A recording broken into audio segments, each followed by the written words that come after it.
Welcome to Holistic Human Performance Podcast. My name is Gena Bradshaw, where we talk all things holistic health, wellness, spirituality, fitness, meditation, energetics, and so much more to help you become the healthiest version of yourself. Let's dive in. This is not medical advice. This is simply to help you on your journey through health, fitness, and wellness. I hope this helps. You can complement this with anything that you are doing currently in your life. Enjoy.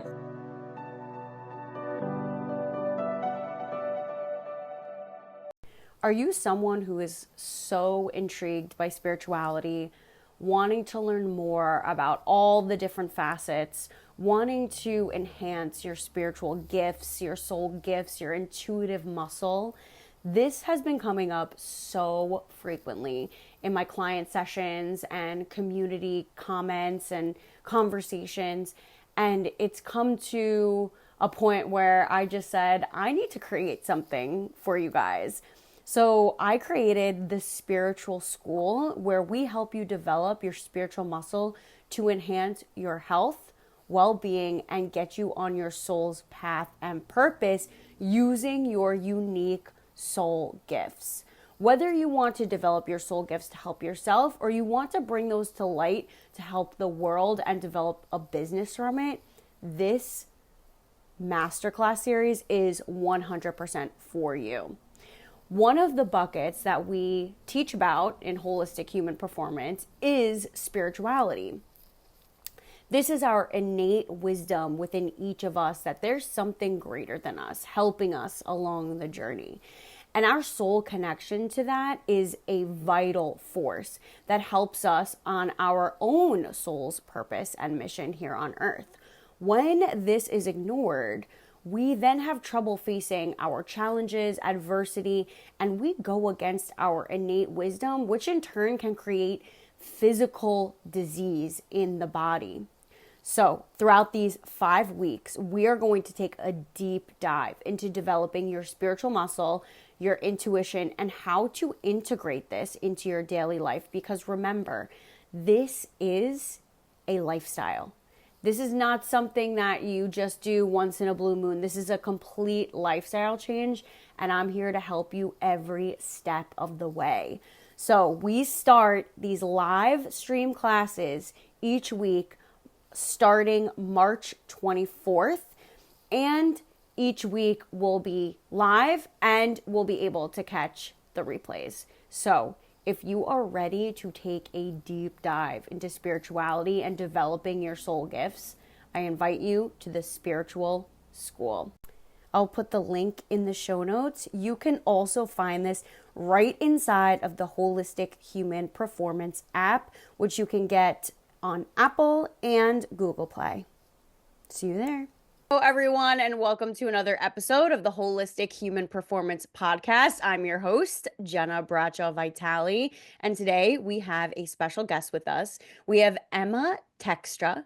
She is the author of How to Be a Healthy Human, global health consultant, and independent health researcher. She's passionate about helping companies and individuals understand what truly creates health and well-being. I am so excited to get into this conversation with you today. Welcome to the show. Happy to be here. Excellent. All right, so I was reading about your background and how your story and how you got into it. I would love for you to share your journey of the discovery of like what health actually means to you and how you stumbled upon what you do today. Okay, yeah, it's a little bit of a winding journey. Yeah, they all are, aren't They always are, right? they? Right. So I'll try to make it brief-ish. But yeah, I mean, just the background. I actually wanted to be a doctor when I was a teenager. I wanted to go into Okay. medicine. I actually love the brain. I still love the brain. I wanted to be a brain surgeon, and my very traditional dad wouldn't let me or talk me out of it. So I went to college. I studied mathematics. Yeah, so Wow. so I ended up becoming an actuary, which either people have never heard of what that is or just think it's really nerdy, and it is kind of nerdy. So an actuary deals with risk, different kinds of risk. It's the actuaries that figure out what your car insurance premium should be, what your health insurance premium should be.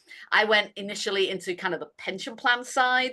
Mm. So the last 30 years, I've been working for big global consulting firms, and I've helped very large employers, some of the household names, companies you've heard of, manage their employee benefits around the world. So initially it was pension plans, and they had to figure out how much money to put away today to be able to pay pension plans to 65-year-olds for the rest of their lives, right? And investment and things like that. Well, things changed a little bit. I was perfectly happy doing that for a time. And then 15 years ago, my now 20-year-old son was diagnosed with Asperger's and ADHD. And he'd been a very sickly kid. So from what I'd known in the past and my love of medicine, and I'd always followed a lot of stuff and read a lot of stuff, I kind of knew, but I was so busy in my corporate life, you kind of, you do whatever the doctor says, the regular pediatrician, she's a lady in the white coat, and you just kind of do what they say, right? And Yeah, I you didn't just kind of my like first kid. trust them. You Yeah, just right. trust. And it Yeah. was my first kid. So, yeah, so at 5 years old, he was kind of disruptive at school at that point. I think he was in Mm. kindergarten, and they said I had to get him evaluated. So we went to a psychologist, and we had all these sessions, and eventually this was a formal diagnosis. And it was kind of the light going on for me. As I say, I kind of knew there was something up. But it really made me stop and pause for a minute. And I took 2 months unpaid leave, and I tried to figure out what was going on with him and what he needed. And of course, the doctors just wanted to put him on more drugs. He'd been on drugs from a very young age. He had a lot of gastrointestinal problems. He was on like a Prilosec kind of a formulation when he was like 6 months old that had Oh horrible my side effects. goodness. Yeah, it was terrible. And he had Ugh. ear infections, and they wanted to put tubes in his ears. And I pushed that off. I didn't let that. And then they told me, oh, well, he needs to be on these drugs or he'll never be able to function in society, and he'll never leave home, and this terrible prognosis. And I thought, hang on a minute, time out. I'm going to start looking at this. So I kind of came full circle, and I went back to my first love, if you like, of medicine, but now with an actuarial mindset where I'm very good at data and understanding data. And the other thing that actuaries do, we bring a lot of different kinds of data and different kinds of information from different mediums and forms of And pathways. unbiased. Yeah, and Yes. unbiased, very unbiased, Yeah. absolutely. So I brought all this, and I'm like, yeah, you know what? I'm not going to do that. I'm not going to do that. I'm going to try this.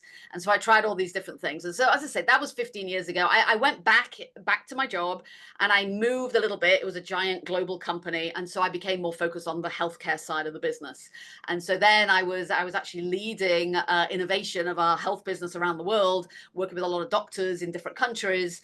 And then this little thing called COVID hits, and pandemic was handled in the US versus other countries, and what we were advising our clients to do and advising our clients to do for their employees was so terribly wrong in the US. And I became so uncomfortable, and I wasn't Yeah. able to speak out. I was an executive, and I was getting into trouble for speaking out and saying, Oh hey, no. reality, this is what the clinical trials are showing, that's just wrong, you need to be doing this. And it became so uncomfortable, my work became uncomfortable. And then I was like, but you've got to understand all the background, and you've got to look at this pandemic in the context of the human body and health in general. And Mm. so, because when you're working in the corporate world, they just want like 2 PowerPoint slides and a few Yeah. bullets. And I was like, no, you've got to look beyond that. You've got to really dig into what's going on here. And I'm like, you know what? I need to write a book. And as I started sort of formulating the outline of this book, I kind of figured out I can't do both. It was all consuming. So I left the corporate world last year, and I basically took a year out, and I wrote the book. The book's been published, and now I am back, but in an independent way. And so I still work with corporates and employers that have employees, but I can now speak out, and I can say, hey, what you did before is not working. Your healthcare costs are skyrocketing. And then I actually work with health solutions, which is really cool. Startup Mm. companies that have what we might call alternative health solutions for real, chronic diseases and things like that are phenomenal, and help them get to market and get to employers. And then just with my writing and things, I want to help individuals like you. Yeah. Okay, I want to backtrack. Okay, that was a Your lot, son I know. with your no, because this is I like this. I like how you broke that down. Your son. What were because I mean, my husband and I are trying to have kids like we're seeing in especially in the United States, like we're seeing this shift of how people want to raise their kids and like more homeschooling, going Yeah, more towards like holistic pediatricians and things of that nature, uh home births. yeah. What did you do to kind of help your son like overcome what those like diagnoses Yeah, yeah, were?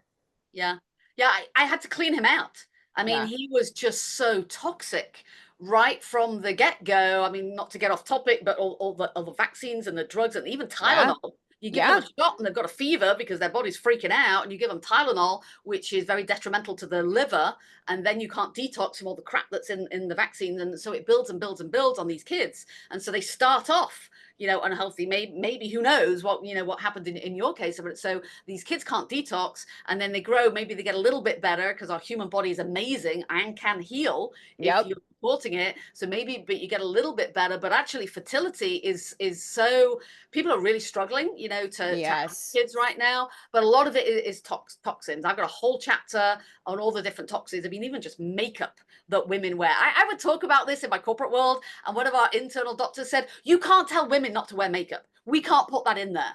I'm like, I'm sorry, Nope. I'm female. I'd rather know that's bad for me and it's getting all these chemicals into my body and it's affecting my hormones and my endocrine system. And then, I can't conceive a child. I'd rather know that, right? Or there are Right. some, there are healthier types of makeup. So things that are very toxic, even, our cookware and all of that. So I really focused on detoxing him, and things Mm. like bathroom habits. This kid was constantly constipated, sorry if we can kind of go there. Yeah, You've got to yeah, bathroom yeah. every day. You've got to get it out. The only way Yeah. you're getting the bad stuff out is peeing and pooping. I'm sorry. That has to be really good. You have to be drinking tons of water. So number one, I think, was detoxing him from all the crap. And we did a lot to do that. There was a lot of supplements, changed his diet. We didn't eat super terribly because I grew up where we cooked our own food and I like to Mm. cook. And so we didn't eat as bad as I think a lot of people, a lot of kids do today, but Yeah. we got really rigorous. I mean, really rigorous, even out and about, even in school. So for him, just with his mental health issues, we cut out gluten and dairy, which for him with Asperger's and ADHD diagnosis, those absolutely really terrible. So gluten and dairy was pulled out, and then really just whole foods, focusing on whole foods. I cooked everything, and I had a corporate job. So when people tell me I don't have time to do that, I need all these convenience foods. And I was a single mom actually at that time. For quite a Wow. few years, I was a single mom. He has a younger brother. So I had two boys, I'm a single mom, and I had a corporate job. And I was just, it was so important to me because what goes into your body in those first 18 years of life, really the first 10 years, most critical, but for your first 18 years while your kids are in your home, is gonna really affect their health for the rest of their life. And so to me, I was kind of looking to the future. I'm like, I gotta take care of this now. And so yeah, sleep kind of suffered and my own health suffered. But yeah, I was gonna ask. yeah, yeah, yeah. I mean, just the stress and all of Yeah. that. And so we could get into that. Stress obviously is a huge impact on your health. But yeah, I mean, just to him. So getting rid of the toxins, diet. We did a lot of different kinds of therapies. So his brain wasn't working properly. I mean, it was Yeah. actually brain damage. The toxins and stuff actually had given brain damage, but you can heal the brain. And so with all the detox was helping, the nourishment, the supplements were helping, but then we did therapies essentially retraining his brain. So he did neurofeedback, which is Mm. phenomenal. You sit there with electrodes on your brain, and it doesn't have to be a kid. You could do this with adults too. It's amazing how they say the brain is not very plastic. It's definitely not as plastic when you're an adult past the age of probably 10, but it can still help. So he would sit there with these electrodes on his brain, and I guess he had to do things with his eyes on a screen, but it helped retrain his brain and rewire his brain, and that was amazing. For him, initially 6 months was very focused on his ability to focus on his focus, so Yeah. ability to focus, and then his social skills. And so even being able to make eye contact, being able to calm himself. So we also did a special kind of occupational therapy Mm. that was geared towards kids because he had a lot of like sensory issues, and he'd freak out a lot, and just an anxiety, things like this. And so he had different kinds of therapies to help with that. So one, the occupational therapy taught him to do like work out his muscles. Mm. So even adults today, and as I say, he's nearly 20, he's had to make his own decisions now. He knows if he's getting stressed, he's just had finals, he's in college, and he's doing engineering. It's a very heavy degree, mechanical and What? aerospace engineering, this kid that they said wouldn't leave home. Yeah, so it's a very intense degree at a major 4-year college, and he was getting very stressed and overwhelmed. He knows he needs to get to the gym. He needs to get to the gym every day and work out. He's a gym rat now, and he has to really watch what he's eating, and he has to really be mindful that he's getting his vitamins into him every day, and he needs to put his phone down occasionally and go for a walk in nature. He knows these things because I've taught him over the years. But when he was a kid, obviously I had to help him with those things, and he did other kinds of therapies as well. But yeah, there was a lot that we did. Clap it up for mom. Like that is amazing. I was gonna ask like how is he today? And the fact that like he started where he was at and now he's an engineering major, like He's amazing. that's Yeah, he's doing really amazing. He came home last night, so I'm kind of excited. But that's yeah, like a he's in another miracle. state. He's in another state, living by himself. Oh. Yeah, has an amazing girlfriend. So he's doing really well. And the doctors, they never had this vision for him. No, of course not. Yeah. That is absolutely a miracle. I mean, good job because most people parents would take what the doctors have told them and just wrote it off as like, Yeah. well, this is the way my kid is going to be. This is the way that, it's going to end up. And look at the Yeah. turnout. Yeah. But it's work. Like you Yeah. have to put in work. Yeah. Yeah. People need to understand like a healthy family unit, especially with kids, Yeah. Yeah. like you need to set them up for success. You have to teach them these tools and these resources because then they get to a point where they're adults and it's so much obviously the body is a magical healing machine, but there's so much undoing that you have to do. And then the panic sets in, the anxiety, the worry, and you feel like hopeless and it's very like overwhelming. But, again, if you're set up for success in the home at a young age, like it doesn't have to be this way. And we need to be able to teach the youth this. This has to be, Absolutely. Yeah. Yeah. oh my goodness. That's right. I'm actually working on my second book because I it's saw that. all about kids because I had too much information. I was going to have a chapter in the first book, but I just had too much. So Yeah. yeah, it's called How to Raise a Healthy Human, 0 to 18. And I'm starting with fertility because I Good. hear about with all the toxins and everything now and the poor eating, but the fertility rates are absolutely plummeting. And so yeah, to talk about fertility and then what to do for the kids up to 18. But that is so important. And so many doctors now, they kind of lead us to believe that it's all in our genes. And if you get Yeah. oh well, hard luck on you, it was probably in your genes or it was just bad luck. And that's not true. So little, because I'm a data geek. And so Yeah. actually really dig into it, very, very little is to do with our genes. Our genes might sort of give us a susceptibility. So in my family, we talk about every female in my family for 2 or 3 generations has had breast cancer. And my parents, when I was in my 20s, they wanted me to have a mastectomy. I mean, that's just ridiculous. You don't cut off a part of your body just because.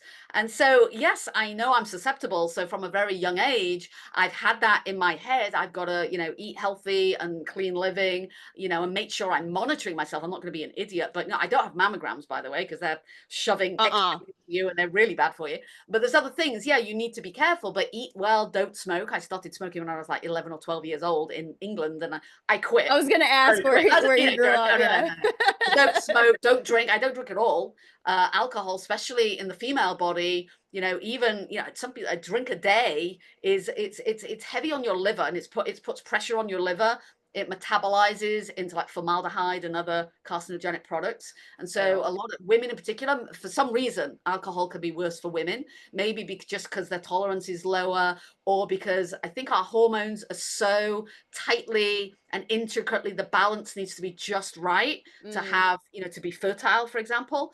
And then, obviously your hormones and all of that can ultimately lead to cancer. So alcohol can be a problem, smoking, give up all of that. But your genes don't write your destiny. But, if you have that, and that I was bringing it up because you said what's in the home and the first 18 years. And I think why people think things are genetic, like I think you had thyroid issues, right? I've got in my Yeah. family, we have a lot of thyroid issues.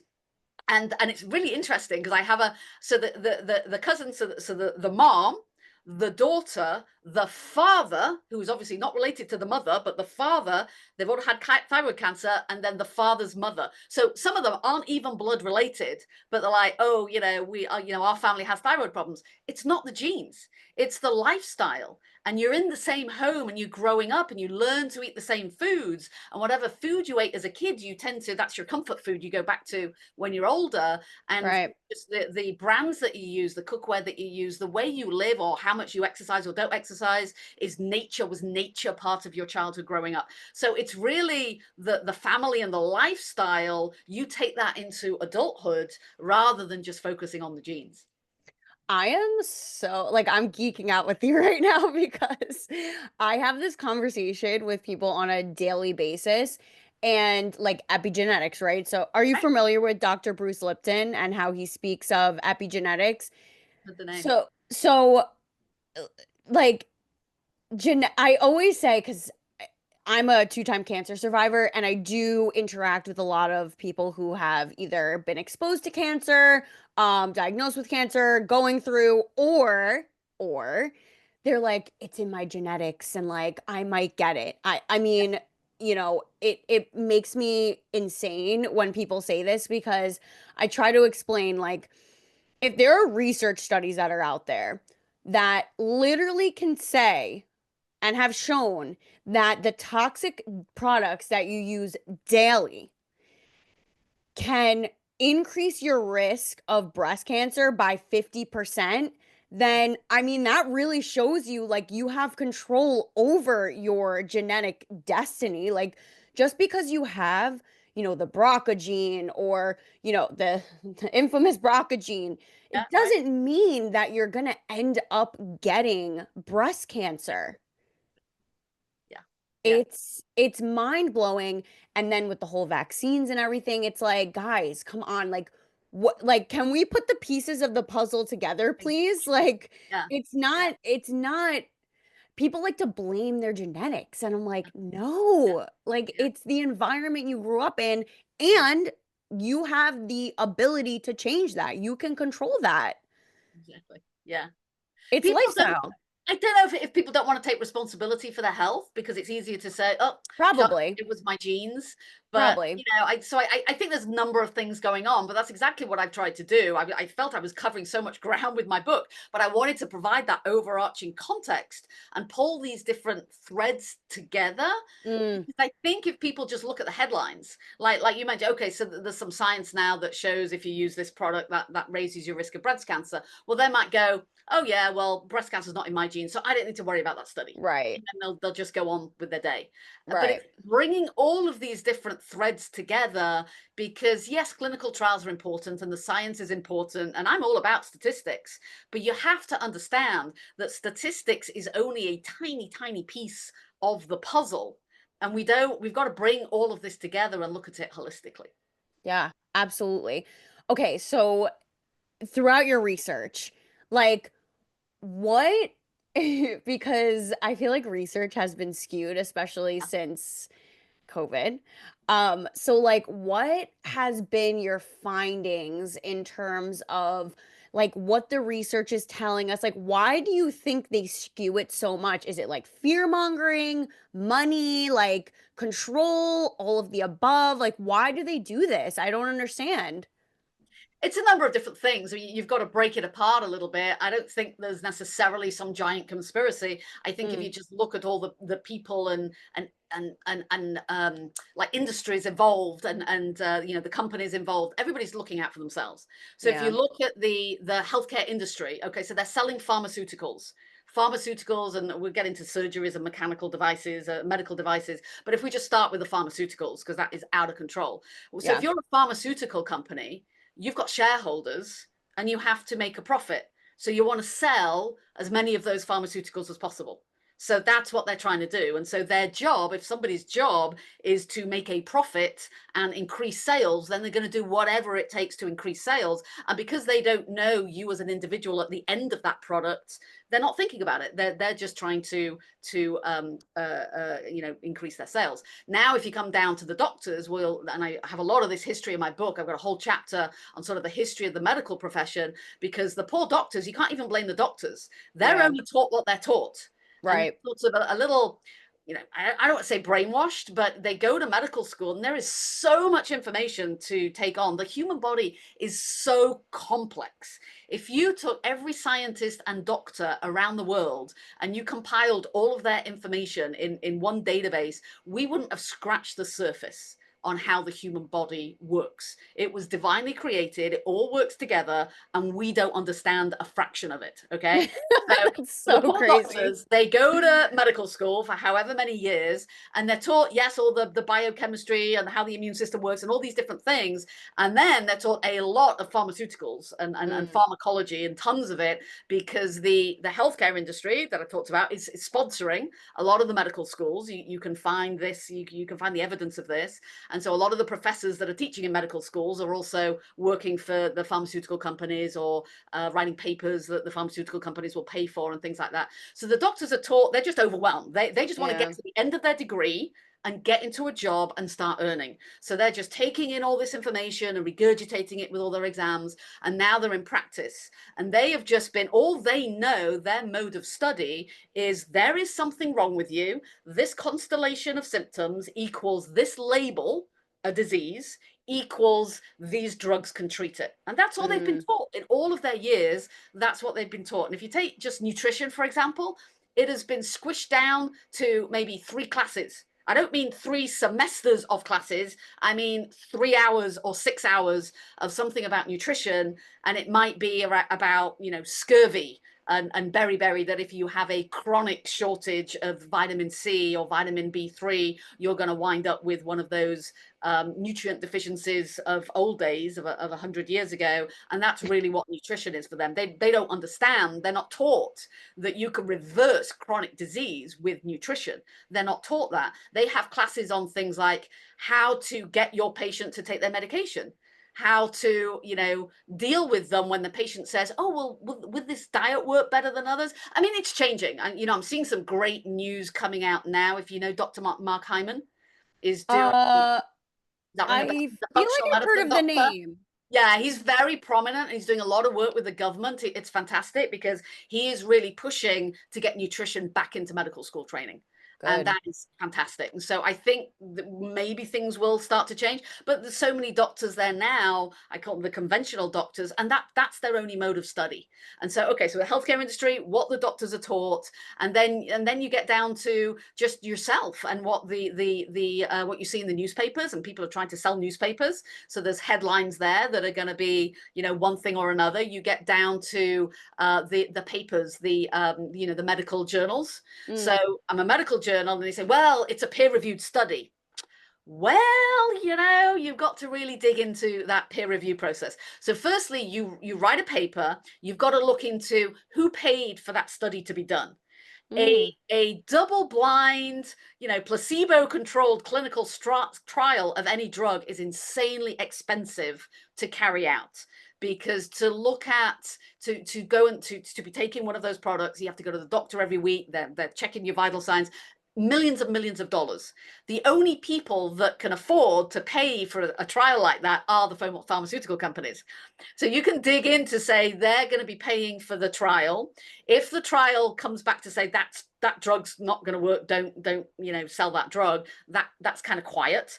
But if they can kind of manipulate the data, which they can, again, I'm very statistical. There's lots of different things. I won't go into it now. I've done a whole hour podcast on how some of this data can be manipulated. But there are ways, and it's not, it's not nefarious. They're not lying. They're just manipulating. They're taking out outliers, or they're just errors of omission, not saying certain things, or the placebo is not really a placebo.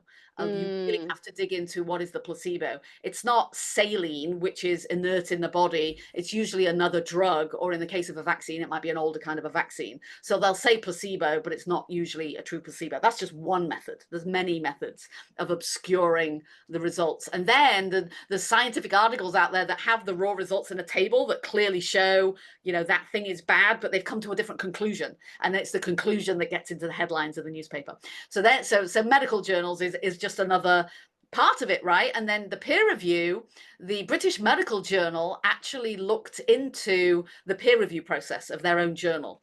And they actually planted some studies that had actual errors in. They did it on purpose to see if those errors would get picked up. And almost none of them were. And so they actually wrote about, the peer review process. And you tend not to get paid for peer review. You're very busy. You have to do it in your spare time. You've got a family to feed. And often you don't have access to the raw data and all of the details. So you're just kind of putting your name on it, and you do it kind of quickly, and you tend not to spot errors. So there's lots of layers. As I say, I don't think it's necessarily some giant conspiracy. I think it's just humans being humans, and human nature is to look after yourself. I'm busy. I've got to earn a living. I've got a family to support, and I'm just going to do what my little sphere of influence is today. And it just builds on it and builds on it. So really it comes down to the individual. And this is the key message in my book. You have to take responsibility for your own health. And if you're a parent and you've got young kids, the health of your family, because all of those other professionals, they're just doing their job day to day. So only you know your own body and your lifestyle and what you're eating and what you're doing and the toxins you're exposed to. So really it has to come down to you. Yeah, I was just gonna say, like, what can the people do? It's just like take your power back and take, like, health has to be your responsibility. You can't give your power away to somebody else Yeah. who doesn't have your best interest in mind. Yeah. Yeah. Yeah. I So mean, what? doctors are good people. I don't want to say Yeah, yeah. I know you're some a good great yeah, doctors. and I do too. And even our regular conventional pediatrician who didn't have many tools in her toolbox to help my son, all my stuff I found myself, all the things we did for Yeah, him. And she's been fascinating. And we have an amazing partnership. And she was yeah. interested in all the things we were doing. And when she was, he didn't have a vaccine since the age of 5, since he was diagnosed, and I figured all this stuff out. And she duly recommend them. Oh, he should have this or that. And I'd say, no, thank you, but no. And that's okay. That's their opinion. So Yeah, you've got to have a good relationship with your doctor. They are yeah, doing all that they know to do. yeah. If a plumber comes to your house to fix your plumbing, you're not going to ask him to go fix your electrics. Right. He's doing what is in the sphere of their capability and their toolbox that they have. So they're good people. They want to do the right thing. They just don't necessarily have all the right tools. So you have to educate yourself to see what other tools might be out there that you could try out. AKA get Emma's book. It's a start. It's not It's all a the answers, start. but it's a No, start. it's a start. It's a start. So, what are some tips you have for individuals, maybe like families, where they can just start to implement like these small healthy habits to like take back control of their health? Yeah. And that's great. I mean, that's exactly where to start. It's habits. Habits build health. And so I say at the end of the book, it's kind of overwhelming because I talk about so many different things and it's like, oh my goodness, where do I I start? know. Yeah, yeah. And so start small. So I Yeah. talk about micro habits. So a micro habit is something that is too small to fail. So it might be, when you wake up in the morning, have a glass of water. That's it. Just have a glass of water every morning when you wake up, and your body will love you for it. And do that for a week. And then you'll be in a routine. And then you'll be like, wow, my brain is much more awake by 10 in the morning. And you'll just start doing that.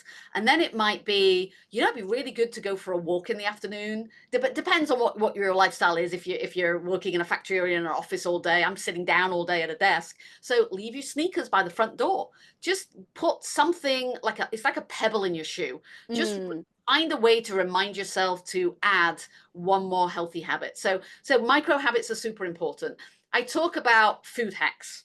So I'm a foodie. I love food. I love me cooking. too. I love going out to restaurants, but good restaurants with Mm. healthy food cooked from scratch and healthy, no chemicals in it. So I really love food. So if a place to start for most people is look at what you're eating. I know we're recording this going into the holidays when people are eating all sorts of things they shouldn't. You can eat really yummy things, desserts, and really, really good things that just don't have the chemicals in and are Yeah. still good for you. And you might not necessarily eat them every day, but they're a far healthier alternative. So I talk about start with breakfast. Again, Mm. I don't want you to overhaul what you're eating. I think food is very cultural and very personal.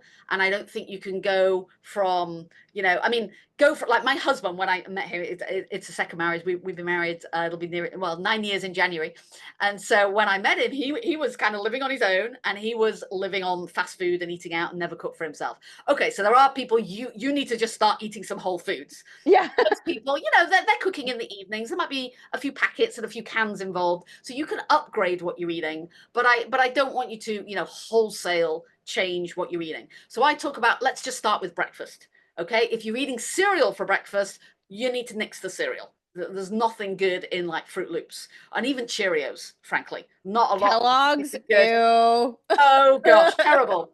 So, so I say for a month, just focus on upgrading breakfast. And if you've got a busy life and you're rushing out to work, that's tough. And some people, they don't do anything. They head to Starbucks and they get a sausage sandwich at Starbucks every day, or they skip breakfast because they're too busy. So that's another. After the glass of water, the next thing is focus on breakfast. And I have a lot of recommendations. Get some protein. Find a way to get eggs into you. Doesn't take you, break them in a pan and they're cooked in a minute.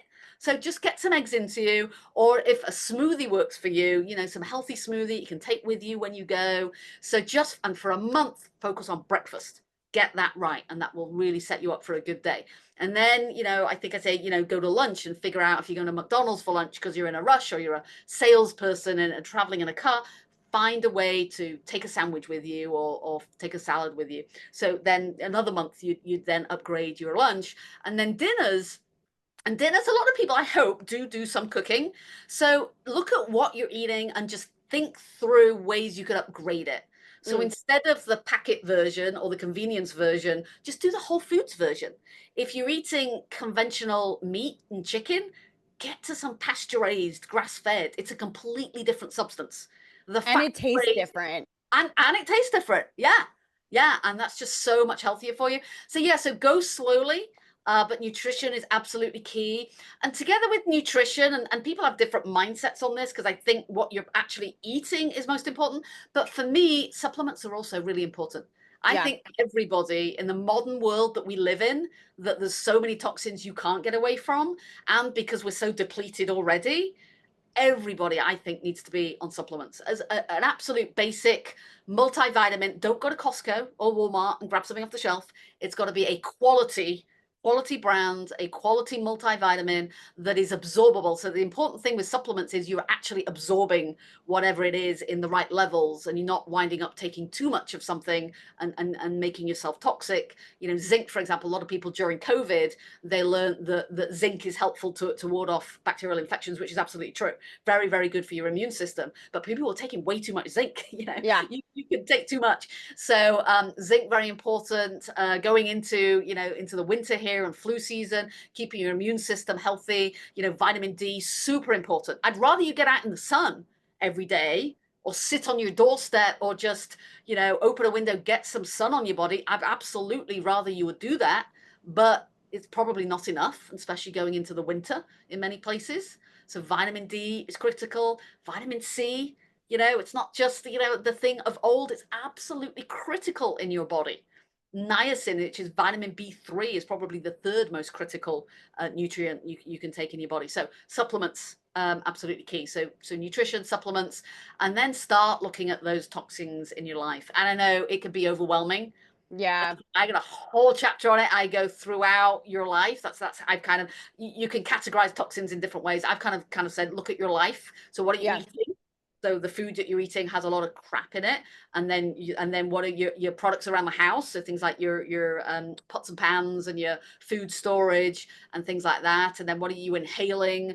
And that even car exhausts. Do you live on a busy street? And what can you do? Can you get some plants in your house? So again, so that would be kind of maybe the next step to kind of look at that would help everybody. But it kind of depends where you're at in your health journey.